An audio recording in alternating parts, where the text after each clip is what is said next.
Bienvenue dans ce PAF spécial présidentiel. Nous allons regarder le visage de la France et le visage des Yvelines après le premier tour du scrutin. Et pour en parler, Florence Mercadé-Choquet, bonjour. Bonjour Patrice. Avocate au barreau de Versailles. Laurent Mazori, bonjour. Vous êtes bonjour Patrice. Adjoint au maire de Lancourt, vice-président de 50 ans d'Yvelines et président de TV78. J'ai tout dit. Et contribuable. Porte-parole de l'UDI pour les Yvelines. Porte-parole de l'UDI pour les Yvelines. Mais contribuable, en effet, oui. Jean-Charles Lajoie, bonjour. Bonjour. Vous êtes éditeur. Toujours. Et bon, oui, l'hiver, on est en printemps, hein, ça y est, il fait beau, mais l'hiver finit toujours par arriver. C'est une belle histoire concerne un peu l'islamisme, ça concerne Trappes. Voilà, c'est comme on n'est pas loin. Oui, il y a un califat installé à Trappes. Et c'est quoi le prix de l'évêché? Le prix de l'évêché, c'est l'hôtel de police de Marseille, qui distribue, qui fait un prix littéraire qui est vraiment bien. Et donc, cet auteur a obtenu ce prix pour son précédent livre. On va dire ça avec plaisir. Et celui-là est vraiment un peu angoissant par moment quand même, mais d'actualité. Voilà, ah oui, totalement. Nicolas Dandry, bonjour. Bonjour Patrice. Vous êtes journaliste à TV78 et vous avez notamment suivi la campagne de Valérie Pécresse. Résultat de Valérie Pécresse au QG. Vous étiez avec elle, vous avez passé votre soirée de dimanche avec elle. C'est ça. Vous avez essayé de remonter le moral. C'est ça, au QG, la Maison de la Chimie à Paris, voilà. Avec plusieurs militants et ses soutiens. Et là, vous allez sortir votre carnet de chèques parce qu'il y a l'appel aux dons. Et avec nous en visio, bonjour Vincent Couronne. Bonjour Patrice, bonjour à tous. Vous êtes le fondateur des surligneurs qui regardent ce qui se dit dans les discours politiques, ce qui est applicable, pas applicable, notamment sur le plan juridique. Et vous êtes aussi enseignant à l'Université de Versailles-Saint-Quentin. Alors on va commencer peut-être par le visage de cette France du 10 avril. Qu'est-ce que nous disent les résultats de ce premier tour ?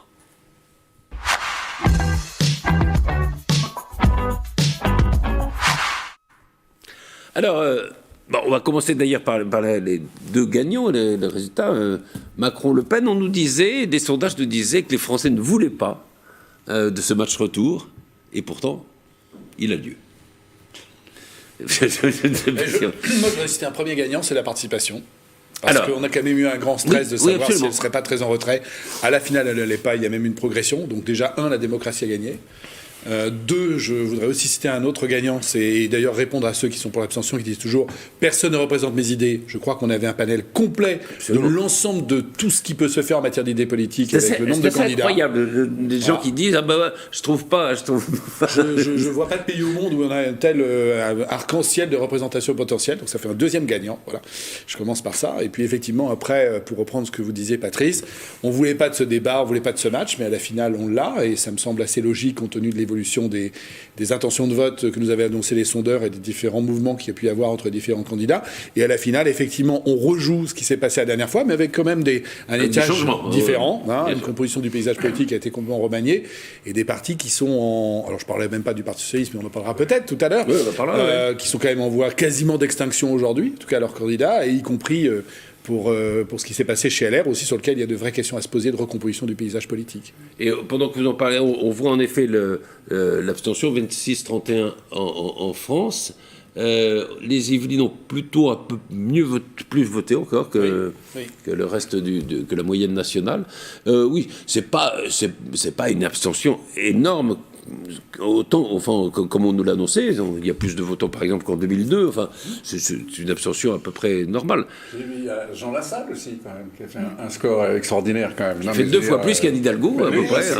Il faut quand même noter ça. Et donc il pourrait devenir maire de Paris. C'est le sujet. Sans aucun problème. On aurait des bistrots à tous les coins de rue. Ça vivre à nouveau à Paris. Une ville agréable à vivre.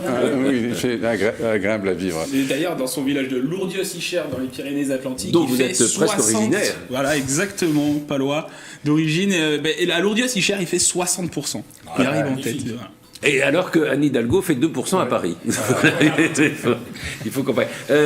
Vincent, justement, alors, ce match retour Le Pen-Macron, Macron-Le Pen, il s'explique aussi sociologiquement, c'est-à-dire qu'on a l'impression qu'on a quand même deux France qui s'affrontent, la France un peu la France des grandes métropoles, la France de la périphérie. C'est ce que disait hier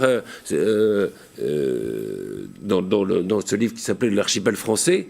C'est ce qui était assez démontré, c'est-à-dire qu'on a une nouvelle structure sociologique qui a des implications politiques. Oui, alors sur le détail de la carte électorale et des résultats du vote dans les différentes circonscriptions, en tout cas un peu partout en France, la distinction entre les villes et les campagnes, il me semble qu'elle est assez nette, mais elle n'est pas forcément entièrement nouvelle. Ce qui est en revanche nouveau, ou en tout cas ce qui commence à s'affirmer petit à petit, c'est une personnification de plus en plus importante de la Ve République et de cette élection présidentielle. Au point où désormais, même si encore une fois c'est pas nouveau, mais c'est quelque chose qui s'implante de plus en plus et qui désormais a éclaté au grand jour avec cette élection-là, c'est vraiment la place de la personne candidate devant même son programme. On a bien vu Emmanuel Macron qui a très peu fait campagne, donc assez peu de gens pourraient citer, à part la retraite à 65 ans, pourraient citer des promesses ou des éléments de programme. Emmanuel Macron qui a assez peu fait campagne et Marine Le Pen en face qui a réussi à se dédiaboliser facialement parce que son programme, lui, n'a pas changé, est toujours un programme d'extrême droite. Et donc on a une divergence de perception entre les personnes et les programmes, tout simplement parce que les personnes ont pris vraiment la première place. Et dans ce schéma-là, il est possible d'avoir une polarisation extrêmement forte qu'on peut voir entre les villes évidemment et les campagnes, mais une polarisation parce qu'elle se fait autour des personnes et non pas autour des programmes. Et c'est beaucoup plus facile de polariser autour des personnes parce qu'on va polariser autour des phrases, autour des apparitions médiatiques, autour des structurations, notamment aussi des réseaux sociaux, plutôt que de polariser autour des programmes. Et c'est ça qui s'est passé aussi il y a quelques jours. Mais il y a quand même, on voit si on regarde un petit peu finement les résultats, c'est-à-dire qu'il y a d'un côté vote Macron les gens qui sont plutôt, je simplifie, mais plutôt aisés, et les classes populaires votent plutôt Le Pen. Enfin, et il faudra parler de Mélenchon aussi, mais il y a quand même, on a l'impression quand même qu'il y a deux France qui s'affrontent, et que cet affrontement des deux France, il se traduit politiquement par ce match retour dont les sondages nous disaient que les Français ne voulaient pas. Non. Je voyais un sondage justement sur le niveau de revenus par rapport aux candidats. Et c'est vrai que Macron est à des niveaux de revenus vers 4 000 euros. Donc c'est vrai que ce sont des classes plutôt aisées. Mais Marine Le Pen était aux alentours de 3 000. Donc on ne peut pas dire que c'est ultra populaire, 3 000 euros. C'est déjà quand même un revenu qui est quand même conséquent. En revanche, c'est Mélenchon qui est sur des revenus de 1 500, 2 000 euros. Donc c'est vraiment lui qui est plus, en réalité par rapport à ces sondages, beaucoup plus sur le peuple, entre guillemets, et sur les personnes qui ont des revenus plutôt faibles. Et les jeunes. Ce qui explique beaucoup. Et les jeunes qui, eux, sont pour une grande partie dans une précarité et dans une pauvreté. Ceux qui vivent dans des familles aisées peuvent voter Mélenchon, mais peuvent aussi voter Macron. Enfin, tout ça n'enlève pas un truc qui est quand même très inquiétant, c'est que Macron fait effectivement 27% des voix. C'est quand même, quoi qu'on pense du personnage, c'est quand même un démocrate absolu. Enfin, je veux dire, il n'y a aucun souci avec lui. Et derrière, on a l'extrême droite, puis l'extrême gauche avec Mélenchon. On a quand même, c'est quand même terrible. Ça fait quasiment 50% des voix qui sont extrémistes, de gauche ou de droite. Donc, moi, c'est quelque chose qui est extrêmement angoissant. 50% de vote, en gros, qu'on pourrait dire pour protestataires, si on veut, enfin, hors système. Ouais. Plus, si on rajoute l'abstention, ça fait 70%. Enfin, c'est quand même énorme. Donc ça, c'est effectivement un peu... Et c'est vrai, alors peut-être il y a ça, je sais pas, il faudra y réfléchir un jour, mais peut-être que ces élections présidentielles aussi ne favorisent pas le discours modéré, le discours de nuance. C'est vrai que voilà. Le discours de nuance, c'est Macron qui le tient. Je veux dire, il n'y avait rien de Macron ou Pécresse ou Hidalgo. Si elle avait été audible et si ce n'était pas Hidalgo, il y avait quelque chose. Mais effectivement, en gros, et c'est ce qui explique aussi peut-être un peu la faillite des partis dits de gouvernement, c'est que voilà, quand vous êtes dans la complexité, le message est peut-être plus difficile à faire passer. Je ne pense pas qu'on puisse dire que ça soit la faillite des partis, parce que Macron... On va y revenir ça après, parce que Macron, c'est un président de droite. Enfin, je veux dire, donc que Pécresse fasse que 4,5, c'est mais dites pas trop ça actuellement, parce que... c'est pas gênant, enfin, je veux dire... non, ce qui est assez intéressant, alors, il le souligne assez, Macron, enfin, c'est qu'en effet, il est le premier président exerçant réellement le pouvoir à faire plus sortant que lors de sa première élection. En se représentant, ce qui est quand même, dans une époque de dégagisme qui est quand même assez fort, c'est quand même assez remarquable pour le coup. Attendons le second tour. Oui, ce qui me semble très intéressant dans ce qu'a dit Vincent Couronne, et on en a déjà parlé sur ce plateau, et ça va dans le sens de, effectivement, on n'a pas les partis, la réflexion, etc., l'analyse, et c'est plutôt les gens qui sont un peu rapides, etc. On est moins dans le fond et plus sur la forme. Je crois que nous, les médias, on joue ce rôle-là. C'est qu'effectivement, les réseaux sociaux, c'est calibré en nombre de caractères et en durée. Il faut parler vite, il faut être direct, et en plus de cela, maintenant, effectivement, il faut des gens qui soient, pardon pour ce que je vais dire, mais qui soient beaux, qui parlent bien. En fait, il faut des acteurs, et quelque part, c'est ce qui s'est passé aussi dans l'élection d'Ukraine. C'est-à-dire, on voit bien aujourd'hui que quelqu'un qui a été un acteur, qui a été connu, qui a eu de la visibilité, peut gagner une élection. Et le phénomène Zemmour, c'est quoi? C'est exactement la même chose. Je sors d'avoir été surmédiatisé pendant très longtemps. Tout d'un coup, j'apparais en pleine lumière. Alors après, évidemment, s'il n'y a pas de fond, je m'écroule. Mais dans un premier temps, je monte très fort. Puis après, je redisparais. Et celui qui a du fond, qui est beau, qui parle bien, qui s'habille bien, qui s'exprime bien, qui est jeune et qui maîtrise les réseaux sociaux, et là, elle ou il a toutes les chances d'être élu. Je ne sais pas s'il est beau ou pas beau, mais Trump, par exemple, est exactement l'exemple. Il est sorti la même chose. Mais non, mais il n'était pas beau, mais il avait été porté par les médias. Puis après, notre vision française, pour nous, n'était pas beau. On va dire que Castex n'a aucun avenir. Non, je ne pense pas, parce qu'il peut aussi avoir l'avenir en étant drôle. Mais qu'est-ce que Jean Lassalle, après tout? Quelqu'un de bien habillé, qui s'exprime bien. Très bien, Castex. Nicolas.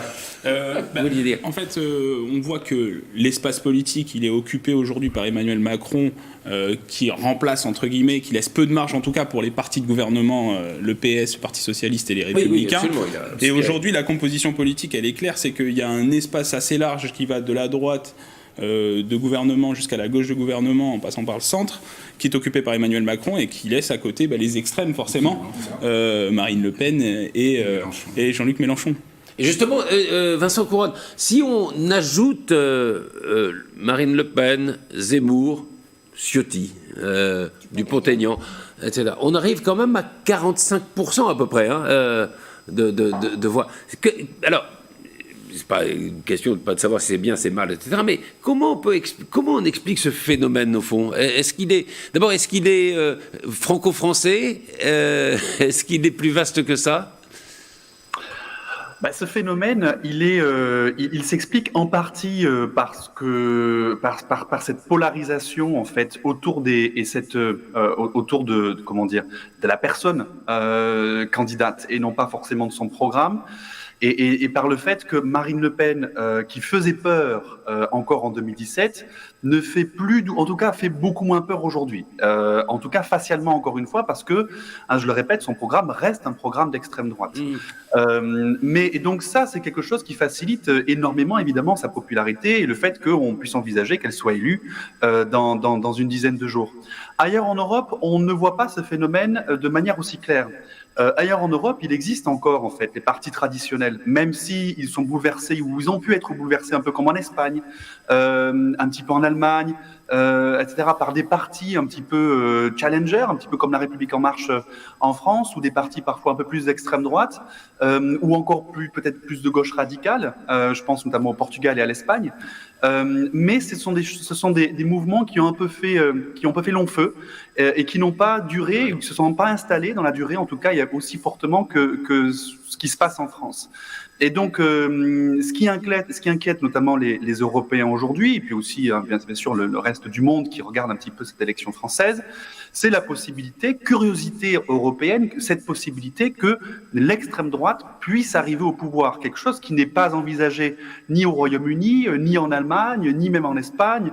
En Autriche, il y a pu y avoir une coalition avec l'extrême droite, mais On n'a jamais eu comme ça, dans un pays aussi grand et aussi stratégiquement important que la France, la possibilité qu'un parti d'extrême droite, qu'une candidate d'extrême droite arrive au pouvoir. Donc ça, vraiment, c'est une singularité française, et je la mets en tout cas sur le compte de cette personnalisation à outrance de l'élection présidentielle qui a fait que on a regardé la personne, Marine Le Pen avec ses chats, plutôt que son programme, c'est-à-dire un programme qui est quand même largement xénophobe, voire raciste, et qui n'est pas un programme qui a vocation à mettre en danger la République, notamment la séparation des pouvoirs, la préservation des droits, etc.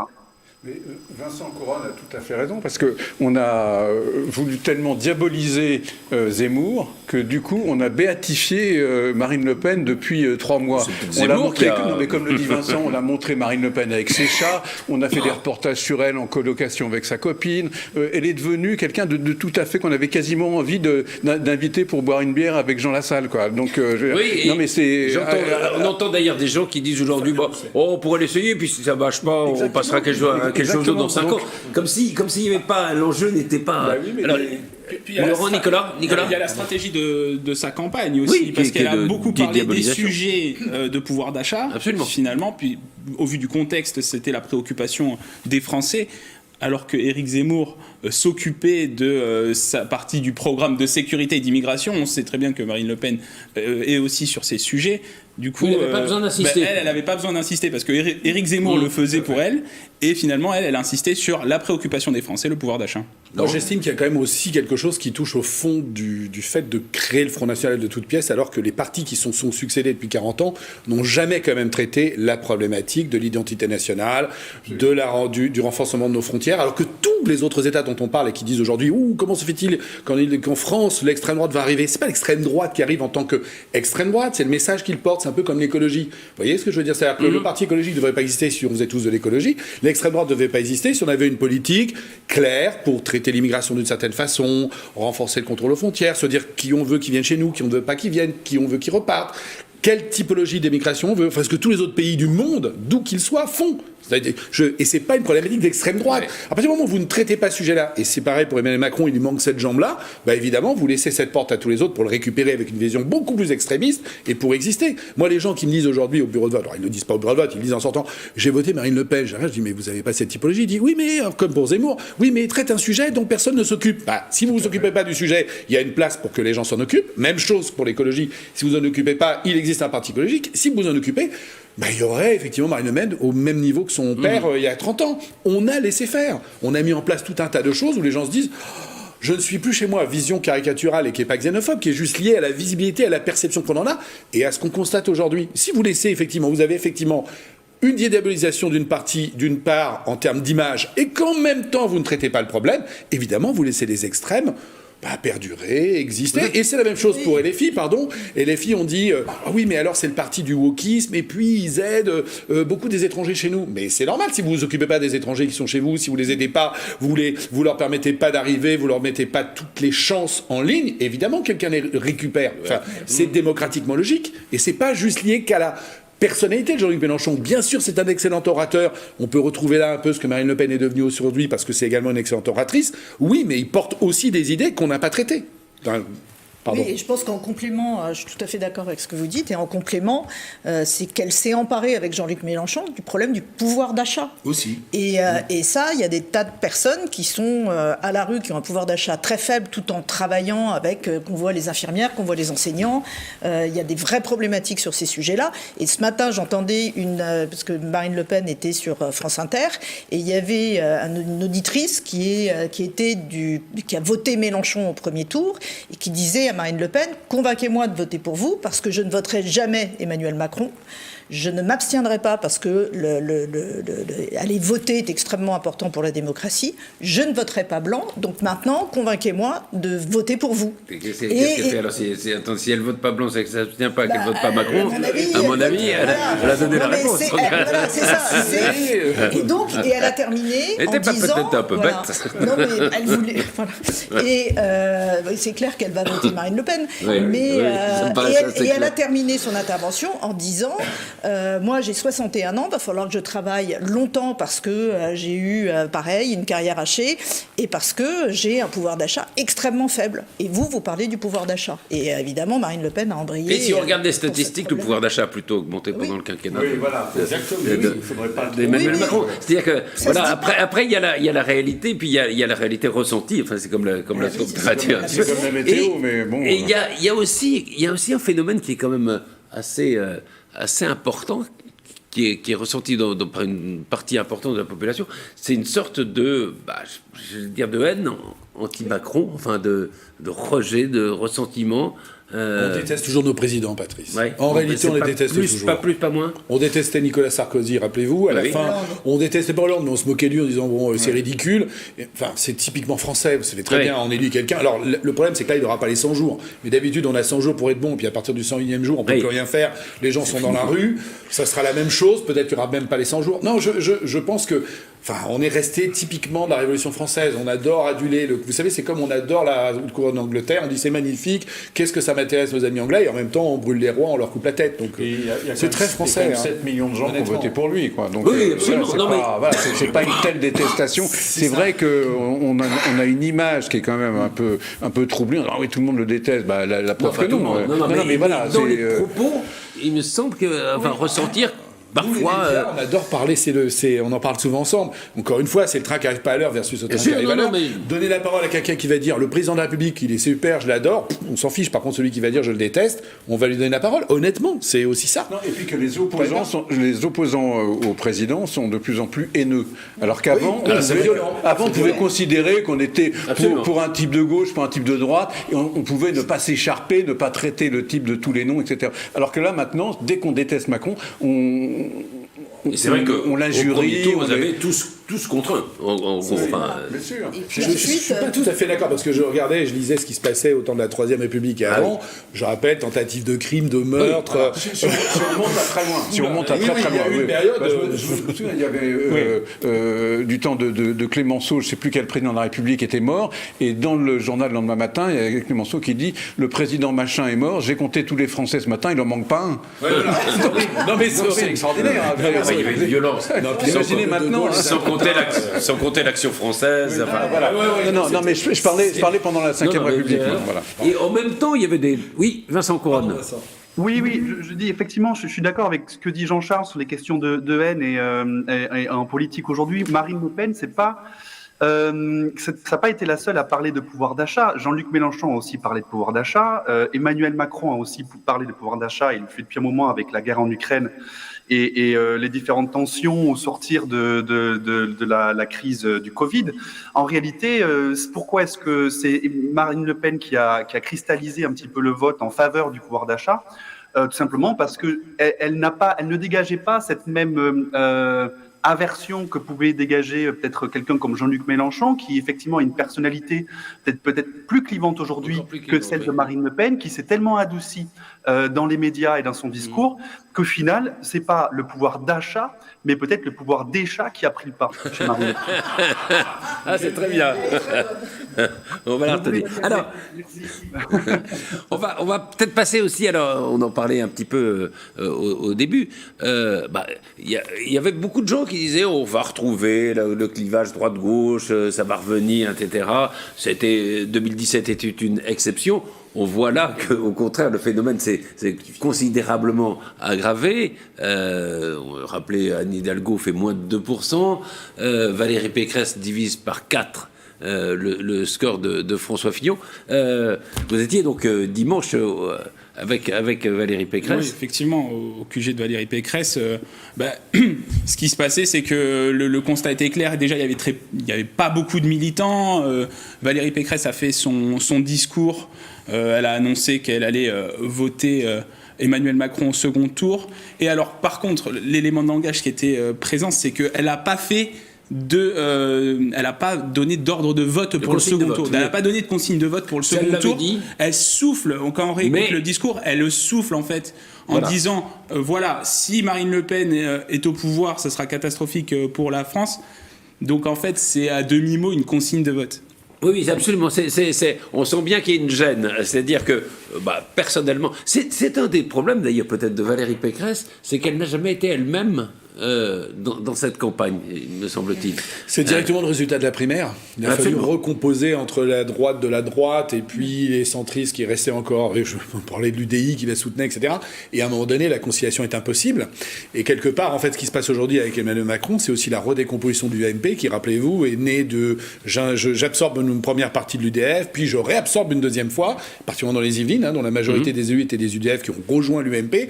Et aujourd'hui, ça se redécompose et les anciens UDF se disent mais non, moi je suis plutôt Macron parce que je suis plutôt centre-droit et certainement pas extrême droite. Je suis très républicain au sens de la République avec un majuscule.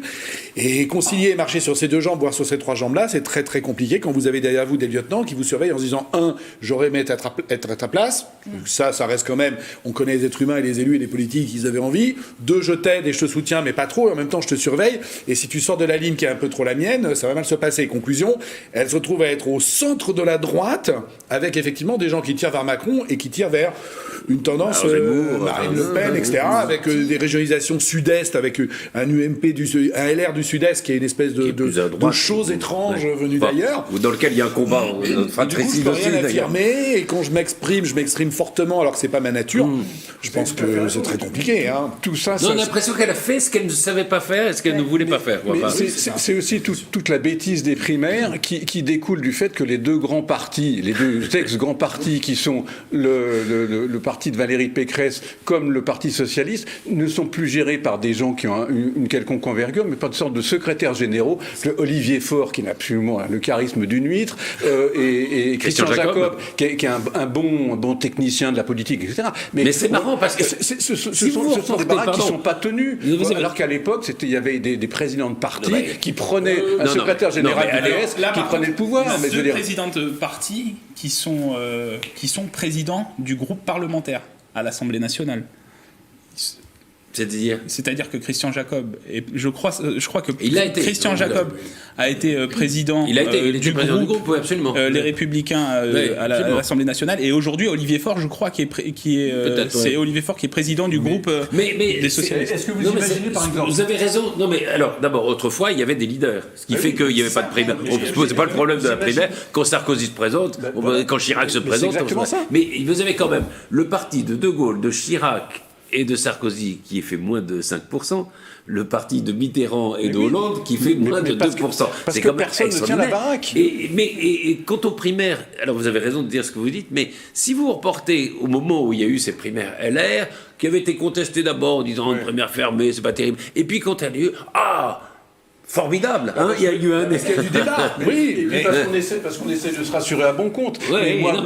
Moi, vous me connaissez, j'ai aucune sympathie pour l'extrême gauche et pour Mélenchon. Mais est-ce que vous imaginez Mélenchon faire une primaire au sein de la France Insoumise? Est-ce qu'on imagine Valérie Le Pen, Marine Le Pen faire une primaire? C'est définitivement pas un système français, la primaire. Enfin, je pense qu'il faut à un moment qu'elle soit interne, qu'elle soit ouverte, ça ne marche pas. C'est le premier tour des élections présidentielles. Point barre. Vous le faites en 3 tours. Là, on va même pas faire en 3 tours, on va faire en 5 tours. Une primaire, 2 tours, plus 2 législatives. Mais comment voulez-vous... Enfin, c'est lunaire. Et effectivement, on manque de leaders charismatiques, ou s'ils y sont... Puis alors après, on va se le raconter. Au sein des partis, c'est un peu... il vaut mieux à la limite que personne n'y arrive plutôt que quelqu'un y arrive et que ce soit pas moi. Donc je neutralise tout le monde. Vous faites une primaire, tout le monde se neutralise et après on prend un milieu qui satisfait l'ensemble des extrémités du parti. Mais ça peut, enfin à un moment donné, ça fonctionne pas. Ça fonctionne temporairement parce qu'effectivement nous les médias, on donne la visibilité à ces primaires et c'est le phénomène. Absolument. Ça monte parce qu'on entend, on voit les gens, donc forcément ça monte. Puis dès que la primaire est finie, hop, paf, ça redescend. Parce que vous êtes dans l'espèce de division et les divisions continuent de. Bien sûr. Et puis officiellement je te soutiens, mais en réalité je te soutiens pas. Vous trouvez qu'au Parti socialiste, Anne Hidalgo était très soutenue par les éléphants qui reste. Et regardez. Je ne l'ai pas entendu. Et la possibilité de Pécresse, justement, d'arriver à retenir Ciotti. Donc il ne faut pas que je dise. Mais évidemment. Et Sandrine Rousseau qui a passé son temps à essayer de déconstruire Jadot. Enfin, je veux dire, donc, non, c'est. Vincent, sur ces primaires, c'est définitivement pas un système français ou. Enfin. Je pense qu'effectivement, ça n'a pas l'air d'être un système français, cette primaire. Ça prend pas, ça fonctionne pas depuis qu'on les met en place. À quelques exceptions près, François Hollande, mais qui a remporté la primaire dans des circonstances un peu particulières, puisqu'il prenait la place un petit peu de Dominique Strauss-Kahn, qui avait été empêché pour les raisons que l'on sait. Donc, ça fonctionne pas aussi. Je pense peut-être que, pour une des raisons, c'est que la culture démocratique en France est très faible, malgré tout. Et que cette culture démocratique, elle faible tient uniquement grâce à l'élection présidentielle. On n'a pas cette culture, par exemple, parlementaire, du compromis, de la coalition en France, comme on peut l'avoir dans quasiment tous les autres pays européens.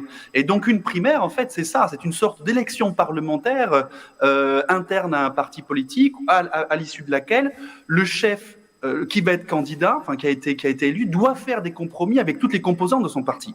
C'est quelque chose qui est tout à fait envisageable et qui se fait en Allemagne et qui fonctionne en Espagne, qui fonctionne en Autriche, etc., mais qui ne fonctionne pas en France parce que justement on n'a pas cette culture parlementaire démocratique. En France, on a la culture du chef et du chef charismatique, qui n'est pas forcément une bonne nouvelle pour la notre démocratie. En France, compromis égale compromission dans l'esprit des gens. Ouais. Dès qu'on parle d'accord, c'est forcément magouille. Voilà. Donc compromission. On va pas faire l'histoire, mais même si on parle, en effet, vous avez raison de dire qu'il y a l'exception de Hollande. Qu'il faudrait tempérer parce que du coup, il a laissé quand même à Martine Aubry le soin de désigner les candidats à la députation et ça a valu les frondeurs, donc qui ont pourri absolument son quinquennat. Nicolas, donc il y a eu aussi des réactions du côté de LR. Effectivement, dès le soir même, au QG de Valérie Pécresse, eh bien, on a croisé notamment Alexandra Dublanche, donc vice-présidente au conseil régional et proche de Valérie Pécresse, et on va l'écouter. Il faut surtout que notre parti reste uni pour les combats prochains à mener. Et donc, effectivement, pas une voix à l'extrême droite. Valérie Pécresse a toujours eu une position très tranchée face aux extrêmes. Et donc, voilà, c'est tout à fait cohérent avec sa position. Il y a un espace politique pour ce projet, ça c'est certain, j'en suis persuadée. Je reste persuadée que ce projet est le meilleur pour l'avenir du pays. Et donc, il faut qu'on continue à le pousser, à le défendre, à commencer lors des élections législatives, bien évidemment. Je pense que déjà, il faut présenter nos idées. Donc, c'est ça l'enjeu, c'est présenter les idées que je porterai face à tous ces enjeux dont on vient de parler, dont on n'a pas du tout parlé pendant la présidentielle. Et voilà, avec des solutions actuelles dont on ne se satisfait absolument pas. Et donc ça va être ça la campagne, et de défendre aussi un territoire, bien sûr, auquel je suis très attachée, dans la 5e circonscription des Yvelines, et que je connais très bien, sur lequel je travaille depuis 5 ans. Donc voilà, on sait que Alexandra Dublanche a déjà annoncé sa candidature pour les législatives dans la 5e circonscription. C'est exactement ça. Donc prochaine étape, les législatives, mais avant cela, il y a eu un bureau politique hier au siège du parti Les Républicains. Tout le monde s'est rassemblé. C'est chaud ou pas ? Alors, il y a un accord qui est tombé, enfin en tout cas un discours. Le discours, c'était quoi ? C'est que Valérie Pécresse, on a salué sa campagne, saluer sa combativité. On peut faire le moins, oui. La priorité aujourd'hui, c'est de préserver l'unité du parti en essayant de trouver cet espace dont parle Alexandra Dublanche, un espace politique entre l'extrême droite d'un côté et Emmanuel Macron de l'autre, pour avoir une droite indépendante. Et j'ai eu au téléphone hier après-midi Sophie Primas, qui a participé à ce bureau politique, sénatrice des Yvelines, et on l'écoute. Cette position d'unité, il va falloir la tenir. Hein. Donc, voilà. Donc aujourd'hui, on a obtenu que tout le monde soit sur cette position-là, par un vote. Mais voilà, après, on va voir dans le temps si on arrive à avoir suffisamment de force pour la tenir. Ça, c'est...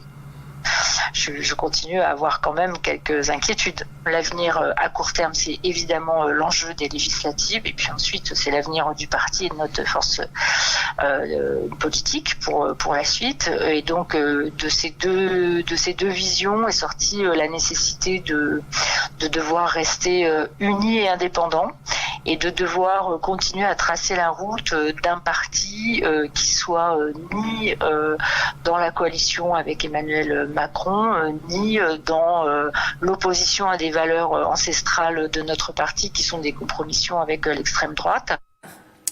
Voilà, donc rester indépendant, ne pas faire de compromission ni à sa droite ni à sa gauche. Et Gérard Larcher a publié un communiqué de presse hier soir à 19h suite au bureau politique. Un peu tardif, hein. Suite aux réunions aussi à l'Assemblée nationale. Le groupe parlementaire des Républicains s'est réuni à l'Assemblée nationale et au Sénat. Donc il annonce qu'il votera Emmanuel Macron dans son communiqué, qu'il faut conserver cette droite indépendante. Et ce matin, Jean-François Copé, qui était chez nos confrères de France Info, parlait d'une possibilité, en tout cas c'est sa volonté, et c'est la position qu'il a défendue hier au bureau politique, c'est de faire un pacte de gouvernement avec Emmanuel Macron. Donc on voit que l'unité, elle est de façade, il y a déjà des divisions qu'on voit apparaître dès aujourd'hui. Il en avait déjà parlé dimanche soir, Copé, en demandant, en faisant un appel à Macron, en disant il faut ouvrir peut-être sa majorité. Sarkozy, je crois, de proposer un pacte. Enfin, on ne sait pas trop. C'est assez amusant que Copé reprenne une idée de Sarkozy, mais oui, c'est pour ça. Mais comme nous sommes la télévision des Yvelines, je voudrais citer également le tweet de 20h02 de Pierre Bédier, président du conseil départemental, qui tout de suite dit je suis gaulliste et j'appelle à ce qu'on soutienne Emmanuel Macron, etc. Gaulliste et chiracien. Gaulliste et chiracien, voilà, exactement. Il y a un phénomène qui est très intéressant. On va voir ce que vont donner les législatives, mais est-ce qu'on n'est pas dans une situation où vous avez des partis nationaux, LREM, Rassemblement national, qui gagnent des élections nationales, et puis des partis comme le LR, comme le PS, qui sont quand même encore assez bien implantés localement, et on aurait au fond deux sortes de... C'est assez intéressant, je ne sais pas si LREM n'a pas réussi à s'implanter dans les mairies, dans les...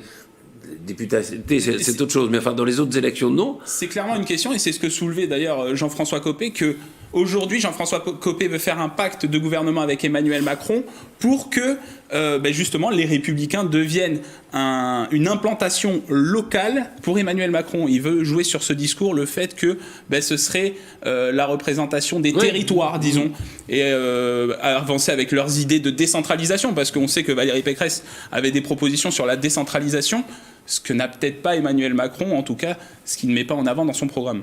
Je ne vais pas prêcher pour ma paroisse, mais je voudrais quand même rappeler que l'UDI est probablement un des partis qui a le plus d'élus locaux dans les communes de moins de 50 000 habitants, et que par conséquent, on peut se servir aussi d'une très très belle jambe locale pour aider effectivement l'REM si besoin est, et nous sommes quand même un parti centriste.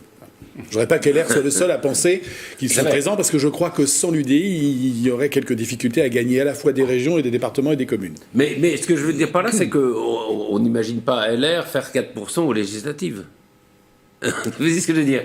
Non, mais par contre, législative, il y a des c'est le nombre de députés qui fait la différence, pas le nombre de... Alors, il y a un gros avantage. Vous savez quand même que la vie politique française est financée par le résultat et le nombre de votes du premier tour des législatives. Donc c'est important parce que comme LR est face à des difficultés financières, le nombre de votants permettra de financer le fonctionnement du parti. Ça, c'est la première. Mais Patrice, il faut surtout avoir au moins 51% pour faire élire ses députés. Oui. Parce que sinon, vous pouvez avoir un fort taux. Si vous êtes en dessous du parti majoritaire, ça sera ce qui s'est passé la dernière fois. Vous aurez un maximum de LREM qui seront élus. Il y a peut-être une différence très importante, c'est qu'il n'y a plus l'effet waouh de la première fois. Alors voilà, est-ce qu'il y a l'effet... Je vous rappelle qu'on a élu des députés qu'on connaissait ni d'Ève ni d'Adam, qui n'étaient pas présidents du territoire, qui habitaient à Reims, qu'on ne connaît toujours pas d'ailleurs, par quelques-uns très limités. Pas sur le territoire des Yvelines, on les connaît. Oui, mais de là à dire que les habitants les connaissent... C'est pas vraiment une équipe de winners, les députés... Voilà. C'est-à-dire que oui, c'était comme les députés gaullistes du temps de Gaulle.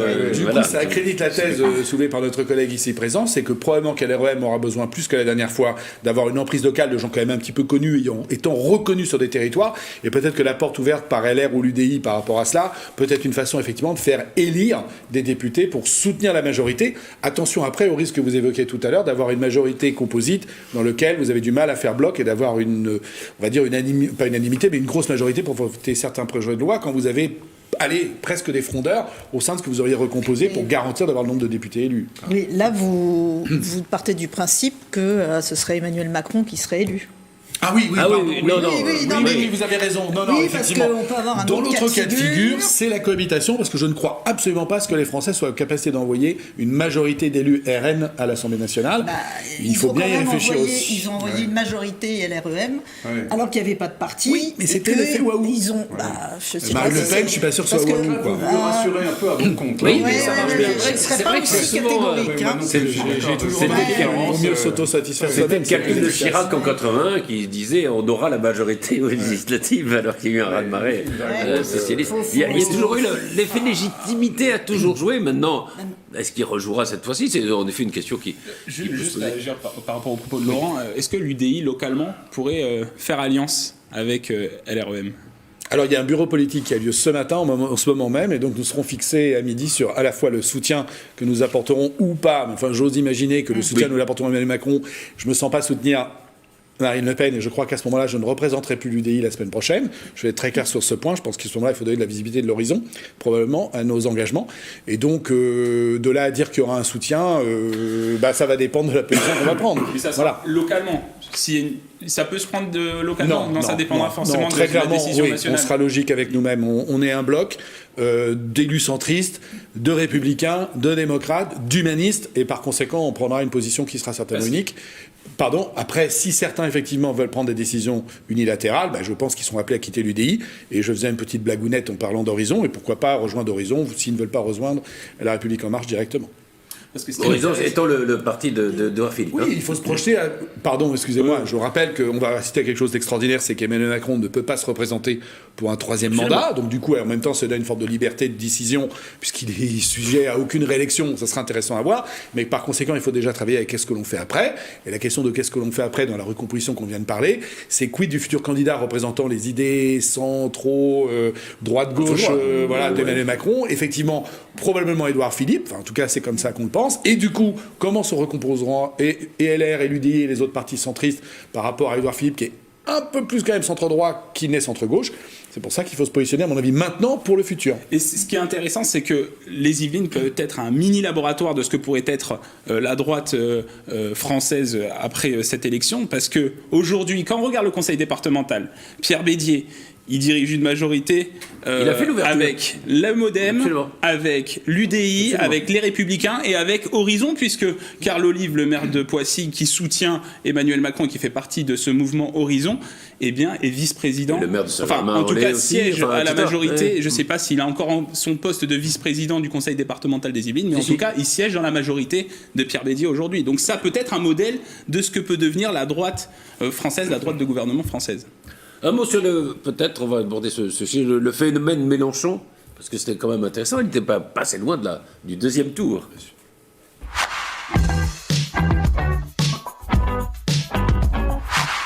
Je voudrais qu'on regarde d'ailleurs les scores assez incroyables dans les Yvelines. Alors effectivement, Jean-Luc Mélenchon, faut le dire, c'est dans les quartiers prioritaires, dans les communes urbaines et plutôt orientées à gauche qui s'est imposé, qu'il arrive en tête. Des communes avec, en fait, c'est un électorat non pas ouvrier, parce que l'électorat ouvrier a plus été capté par Marine Le Pen dans le département des Yvelines, mais plutôt quartier populaire.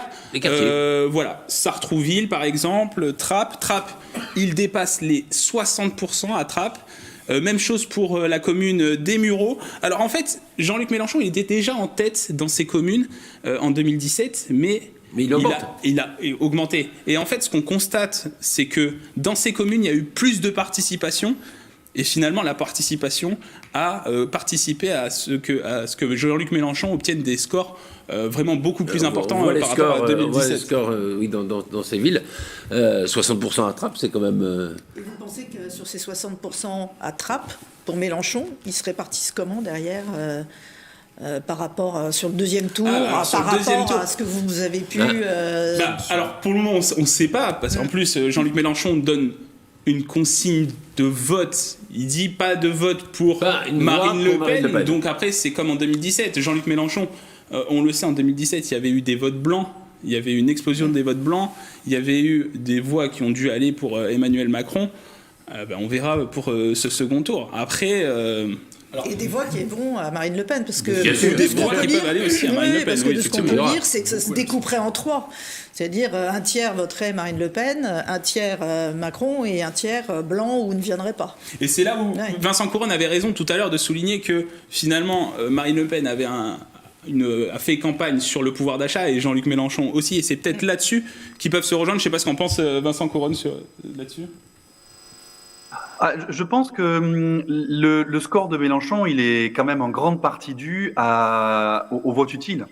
Et donc, il faut faire attention à ce que ce score, qui est effectivement assez, qui est une victoire, hein, un échec transformé en victoire en réalité pour la France insoumise, que ce score, en fait, ne soit pas juste une bulle temporaire. Et donc ça, on verra, en fait, après le deuxième tour, on verra pour les législatives aussi, si le Parti communiste, le Parti socialiste ont vraiment été dévitalisés par la France insoumise, ou si, au contraire, il n'y avait qu'un effet vote utile. Et ce que je note, en tout cas, par rapport à la question du pouvoir d'achat, à la question aussi de la justice sociale, à tout un tas de questions traitées par Jean-Luc Mélenchon, c'est que jusque-là, Mélenchon insistait beaucoup lors de ses campagnes sur la 6e République. Or, les questions institutionnelles et constitutionnelles, en général, passionnent peu les foules. Ici, il a très peu parlé de 6e République, même si ça fait toujours partie de son programme, pour plus parler des questions, évidemment, sociales, économiques, et puis évidemment, forcément, dans les dernières semaines, plus internationales et diplomatiques. Donc, c'est ça aussi qui a sans doute aidé à le porter un peu plus haut, à faire que son programme soit plus incarné par des mesures qui étaient plus facilement identifiables par les électeurs, plutôt que de parler d'une 6e République qui n'est qu'une coquille dans laquelle il faut pouvoir mettre des politiques. Et là, il a parlé de ces politiques. Il est assez clair que si vous êtes un électeur de gauche et vu la nullité des autres candidats, il y avait quand même une tentation de dire, voilà, je ne vais pas aller voter pour quelqu'un qui va faire 1,7%, je vais peut-être voter pour quelqu'un qui peut être au deuxième tour. Il y a probablement une partie importante de vote utile dans le très bon score de Mélenchon, non ? J'ai l'impression que si vous êtes un électeur de gauche du Parti socialiste issu du siècle des Lumières, qui avait combattu pour la laïcité, etc., moi j'aurais du mal à voter Jean-Luc Mélenchon compte tenu de la typologie des électeurs que j'ai vu venir dans mon bureau de vote. Donc je pense que vous êtes de gauche probablement, mais très très à gauche quand même. Parce que si vous êtes de gauche ou centre-gauche, je me sens pas, enfin je sais pas, moi mes amis socialistes ne votent pas Mélenchon. Je suis d'accord avec vous, mais il y avait aussi un côté, en votant Mélenchon, ces gens-là se sont dit, on va empêcher Marine Le Pen de faire un trop gros score. Donc voilà, c'est pas du tout un vote. Je pense qu'il y a pas un vote d'adhésion pour Mélenchon dans beaucoup de gens qui ont voté Mélenchon. C'était simplement un vote un peu par défaut. Ok, comme le dit très justement Patrice, on va pas voter pour quelqu'un d'aussi pitoyable que Anne Hidalgo. On va pas voter pour telle ou telle personne. Voilà.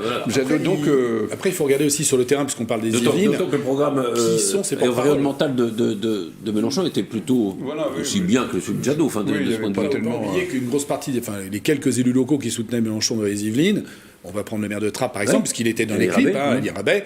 Il y a une typologie tout à fait particulière également à, on va dire, surfer sur aussi une tranche de population particulière dans ces communes qui ont été appelées à voter Mélenchon par différents biais, qui sont un peu moins, qui sont parfois un peu pro-religieux, on va se le dire, parce que nous on a des informations qui nous le prouvent.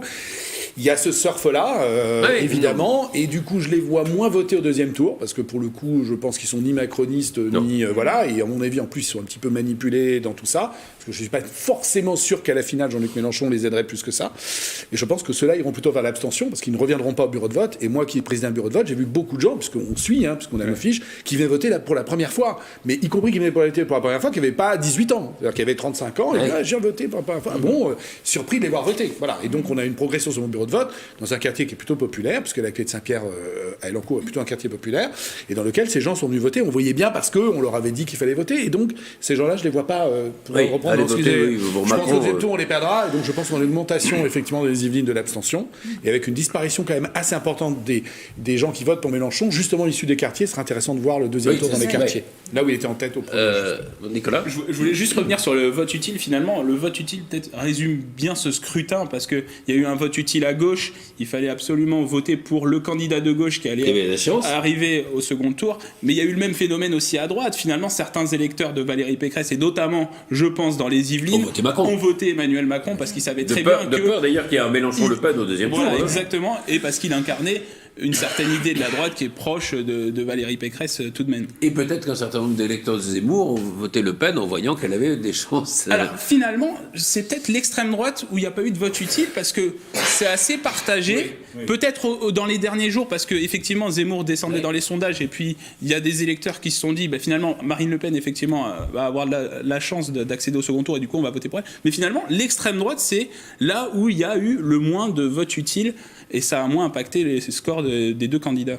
On peut voir d'ailleurs les votes de Le Pen et de Zemmour dans les Yvelines, c'est assez intéressant. Où est-ce qu'ils font des bons scores? Alors, Marine Le Pen, on peut dire qui a une sorte de croissant du Rassemblement national qui part du sud Yvelines, qui longe toute la frontière avec l'Eure-et-Loire et qui remonte jusqu'à l'Eure. Et en fait, ça fait une sorte de croissant sur toute la partie ouest du département jusqu'au nord du département, dans des petites communes qui sont entre 200 et 1000 habitants. J'ai un chiffre, hein, Marine Le Pen arrive en tête dans 41 communes des Yvelines. Ah, quand même. Voilà, mais c'est des petites communes, c'est avec ruralité, mais vraiment très éloignées des grandes villes, parce que finalement dans certaines zones rurales, je pense par exemple à la plaine de Versailles, les villages autour de Maule, les villages autour de Feucherolles, Saint-Nom-la-Bretèche, là ça vote Macron. Donc c'est de la ruralité, mais c'est pour Emmanuel Macron parce qu'on est proche. C'est la ruralité quand chic. même. Oui, voilà, c'est la ruralité. Oui, c'est ça. Oui, mais ce que je veux dire. Plus de sacs de gomme que de tracteurs. C'est assez bourgeois. Hein. Je veux dire, on est dans la campagne. Ouais, non, mais vous avez raison. Yvelinoise, on est mais quand on descend aussi vers le et vers la vallée de Chevreuse, on a le même phénomène. Ouais. Finalement, il y a des communes rurales où il y a très peu d'habitants, mais ça vote Emmanuel Macron. Emmanuel Macron arrive en tête dans ces communes. 201 communes dans lesquelles Emmanuel Macron est en tête. Et Zemmour alors? Et alors Éric Zemmour, deux scores notoires, c'est Versailles, où il arrive en seconde position, et Le Chesnay-Rocancourt, où il arrive aussi en seconde position. Ouais. Donc, Macron largement devant. Versailles étant à peu près sociologiquement assez semblable. Hein. Oui, c'est vrai. Emmanuel Macron arrive largement en tête à Versailles, mais Éric Zemmour arrive à récolter 19% des suffrages. Loin devant Valérie Pécresse. Valérie Pécresse qui est en quatrième position, juste derrière Jean-Luc Mélenchon. Ouais. C'est quand même là aussi assez inattendu. Et Marine Le Pen, elle arrive à quelle position? Marine Le Pen, alors d'après... Dans les Yvelines, il faut dire qu'elle n'est pas forte traditionnellement. Elle n'est pas forte, elle est 3 ou 4e, moi, je pense, dans les Yvelines. Non, 3e, je pense. Dans les Yvelines, elle est juste derrière Jean-Luc Mélenchon. Mais assez loin quand même. Et finalement, quand on regarde Marine Le Pen, j'en parlais tout à l'heure, un électorat ouvrier finalement, parce qu'on regarde, il y a vraiment deux scores assez flagrants et qui illustrent bien ce propos-là. C'est que Marine Le Pen est en tête à Gargenville et à Flins-sur-Seine. Flins-sur-Seine, où est située l'usine historique de Renault.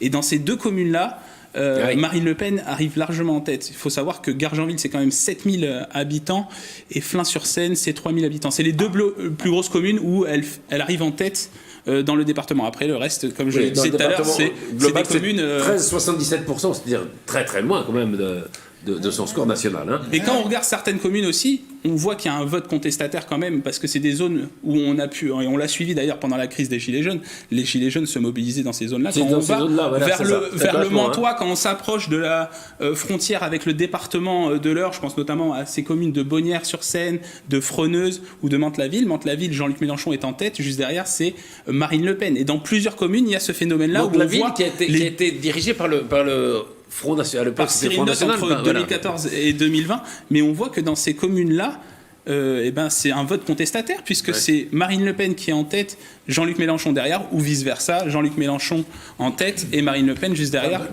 Dans les Yvelines, Anne Hidalgo ne fait pas très très fort non plus. Hein. Le Parti Socialiste, 1,23. Elle fait toujours moins, là, alors que Jean Lassalle a fait un peu plus quand même. C'est même s'il n'est pas encore, c'est pas son département favori, mais... Ça sera intéressant de voir la répartition des élections locales qui vont avoir lieu bientôt par rapport à ce que vous venez d'annoncer, effectivement. C'est assez... Mantes-la-Jolie, Mélenchon fait 54%. Hein. Oui. Il arrive en tête avec 54% des voix. Mais c'est... pas avec la même intensité. Il n'avait pas le même niveau de suffrage. Mais Jean-Luc Mélenchon était déjà en tête au premier tour en 2017 à Mantes-la-Jolie. Allez, on termine en se projetant un peu sur le 24. Parce que je pense que Florence est très inquiète.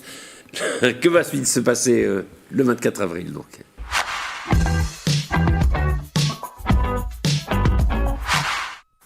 Alors, on voit déjà, d'abord il y a une vraie campagne, c'est-à-dire que ça y est, Macron est rentré en campagne, hein, ce qu'il n'avait pas fait pratiquement pas pendant le premier tour. Curieusement, par un premier renoncement qui est extrêmement inquiétant, c'est-à-dire qu'un des marqueurs de sa campagne, c'était cette retraite à 65 ans, il allait l'imposer, quoi qu'il se passe, etc. Et puis là, dès le lendemain, il dit « Oui, j'envisage un référendum, et puis 65, oui, ça serait peut-être 64, et puis on verra. » Vous trouvez ça inquiétant ou est-ce que justement, quand il dit qu'il faut inventer quelque chose, c'est-à-dire... Moi, je trouve qu'il est cohérent. Est-ce Parce que- que Emmanuel Macron est cohérent parce que finalement c'est ça ce qui a défini Emmanuel Macron, c'est faire des compromis. Absolument. Parce que il est ni de droite ni de gauche et donc il va essayer de falloir rassembler un maximum de personnes. Et il fait ce constat qui est quand même vrai, c'est-à-dire que le Front républicain n'existe plus. On voit bien, LR ne dit pas, ne donne pas de consigne de vote. Donc, ce qui était je veux dire, en 2002, dès 20h05, les socialistes appelaient à voter Chirac et demandaient de voter Chirac. Et en 2017 aussi. Et en 2017 aussi. Mais Ça n'existe plus. Donc, à partir de là, c'est vrai qu'il dit qu'il faut inventer quelque chose. Ça veut dire quoi? Ça veut dire essayer de rassembler, d'aller prendre un peu, chez Mélenchon, d'aller prendre un peu. Je sais pas, Écrasé, il a déjà beaucoup pris, mais enfin. C'est ce qu'il disait en 2017 qu'il fallait rassembler, puisque c'est en même temps. Donc, on était déjà sur. Ouais, moi je trouve ça c'est cohérent. Ce renoncement Mais- sur les retraites, c'est Non, quand même moi, un peu angoissant parce qu'on se dit tous les jours il va renoncer sur quelque chose pour essayer de ratisser le plus largement possible. Donc ça c'est extrêmement Mais est-ce inquiétant. qu'il faut Mais je voudrais- rester droit dans ses bottes, comme disait Juppé oui, sur quelques trucs, oui, je pense que c'est bien de temps en temps de rester droit dans ses bottes parce que sinon, je veux Non, mais dire. on peut expliquer aussi. Vincent? Oui, mais enfin, Pardon, non, non, allez-y.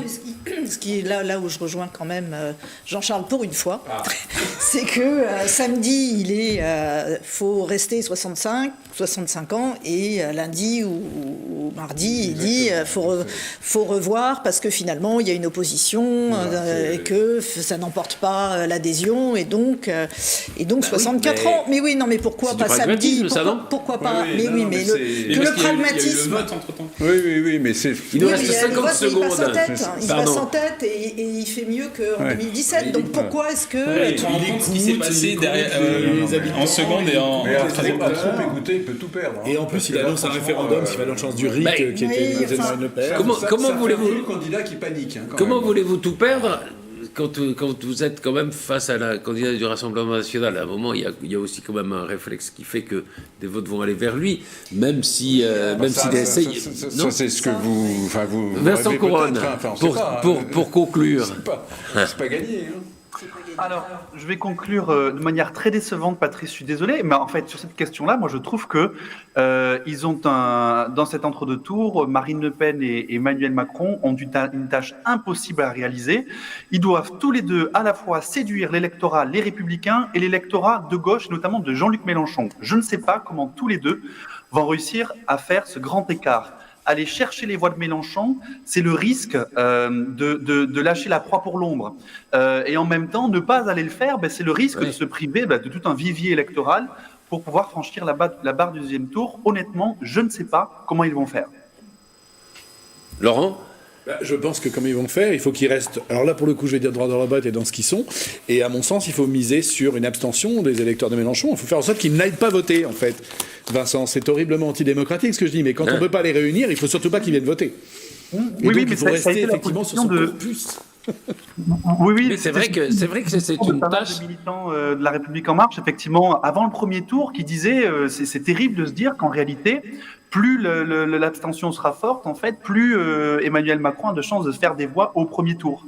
Voilà, et c'est vrai que le problème se pose aussi pour le deuxième tour. Donc, on ne peut pas inciter les gens à rester chez eux et à ne pas voter, évidemment pas. Il faut que les gens aillent voter, mais c'est un vrai problème, effectivement. On peut espérer qu'il fasse beau. Oui, c'est le Et phénomène de la pêche à la Et ligne. il y a les vacances en plus. Voilà. Mais c'est quand même, ça va être passionnant parce que c'est vrai qu'on voit que ça peut être, c'est pas forcé, mais ça pourrait être un scrutin serré. Et c'est quand même étonnant comme évolution. C'est qu'il y a 20 ans, on aurait pensé qu'un Le Pen pourrait devenir président de la République. C'est-à-dire qu'à chaque élection, on dit oui, c'est pas grave, ça va. Puis à chaque élection, ça monte. Et à la dernière, on s'est dit bah oui, la prochaine, ça peut être vraiment minime. On y est. Juste pour conclure, données yvelinoises de 2017, Emmanuel Macron a récolté 77,15% des voix au second tour contre 22,85% pour Marine Le Pen. C'est-à-dire plus que au niveau national, c'était 68, à peu près. Exactement. Ce sera difficile de faire la même chose, je pense. Merci beaucoup à tous les 5. On se retrouvera sans doute le 25 ou le 26 avril pour commenter. Et peut-être la semaine prochaine déjà, pour voir un peu ce qui va se passer. Merci.